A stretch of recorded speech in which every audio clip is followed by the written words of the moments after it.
नव दुर्गा का अर्थ है नौ दुर्गा। नव दुर्गा माँ दुर्गा के 9 विभिन्न रूपों की अभिव्यक्ति है।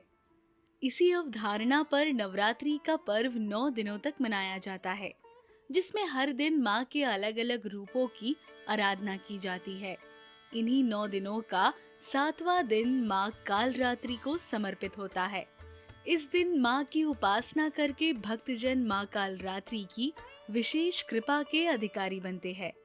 आइए अब माँ कालरात्रि के स्वरूप के बारे में कुछ खास बातें जानते हैं। माँ कालरात्रि का रंग घने अंधकार की तरह गहरा काला है। माँ के केश बिखरे हुए हैं। गले में बिजली के समान चमकने वाली माला है। इनके 3 नेत्र है। ये तीनों नेत्र पृथ्वी के समान गोल है। साथ ही में माँ की नासिका के श्वास प्रश्वास से अग्नि की भयंकर ज्वालाएं निकलती रहती है।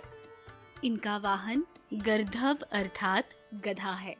ये अपने ऊपर उठे हुए दाहिने हाथ की वरद मुद्रा से सभी को आशीष प्रदान करती है। दाहिनी तरफ का नीचे वाला हाथ अभय मुद्रा में है। बाईं तरफ के ऊपर वाले हाथ में लोहे का कांटा तथा नीचे वाले हाथ में कटार है। आइए माँ कालरात्रि की उत्पत्ति की कथा शुरू करने से पूर्व हम साथ मिलकर माँ के शक्तिशाली मंत्र का उच्चारण करें। ओम देवी कालरात्रयै नमः। तो ये था माँ कालरात्रि के भयंकर लेकिन कल्याणकारी अद्भुत स्वरूप एवं मंत्र का विवरण। आइए अब आपको बताते हैं कि आखिर स्नेह और करुणा की प्रतिमा माँ दुर्गा को देवी कालरात्रि के भयंकर रूप में क्यों माना पड़ा।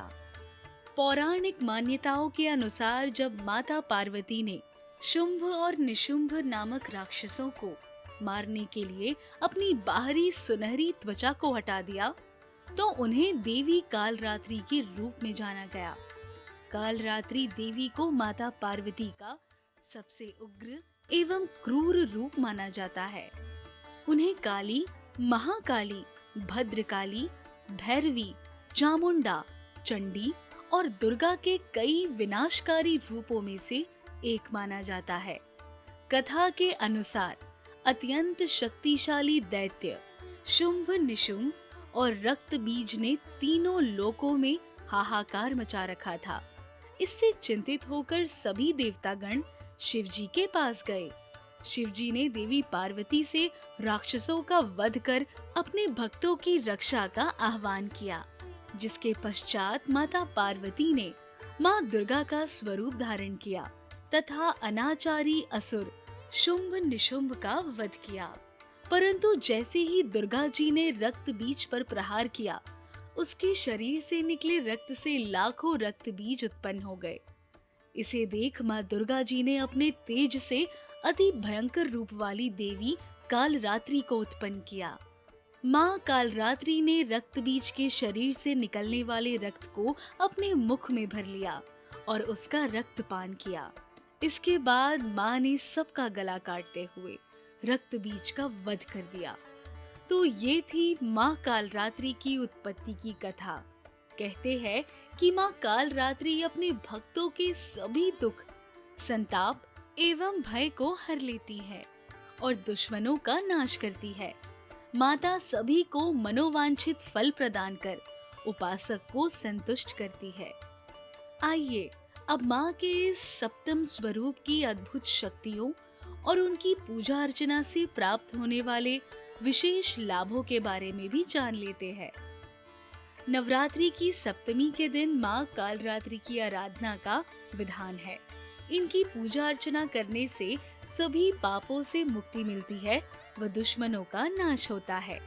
माँ कालरात्रि दुष्टों का विनाश करने वाली है। दानव, दैत्य, राक्षस, भूत, प्रेत आदि इनके स्मरण मात्र से ही भयभीत होकर भाग जाते हैं। ऐसा माना जाता है कि शनि ग्रह देवी कालरात्रि द्वारा शासित होता है। अतः शनि ग्रह के दुष्प्रभाव कम करने के लिए भी माँ की पूजा अति फलकारी है। माँ की भक्ति से सभी प्रकार की ग्रह बाधाओं का भी नाश होता है। माना जाता है कि माँ के उपासकों को अग्नि भय, जल भय, जंतु भय, शत्रु भय, रात्रि भय आदि कभी नहीं होते। इनकी कृपा से मनुष्य सर्वथा भय मुक्त हो जाता है। माँ की आराधना से समस्त पापों विघ्नों का नाश हो जाता है और अक्षय पुण्य लोकों की प्राप्ति होती है। भक्तों, यूं तो माँ काल रात्रि का स्वरूप देखने में अत्यंत भयानक है, लेकिन ये अपने भक्तों को सदैव शुभ फल ही देने वाली है। इसी कारण इनका नाम शुभांकरी भी है। अतः इनसे भक्तों को किसी प्रकार भी भयभीत अथवा आतंकित होने की आवश्यकता नहीं है। माँ काल रात्रि केवल दुष्टों का विनाश करने वाली है। माँ की उपासना से मिलने वाले शुभ फलों की गणना नहीं की जा सकती। माँ की कृपा भक्तों को अनंत फल देने वाली होती है। तो हम आशा करते हैं कि आपकी ये नवरात्रि मंगलकारी हो और माँ काल रात्रि की कृपा आप पर बनी रहे। इसी कामना के साथ हम आपसे विदा लेते हैं।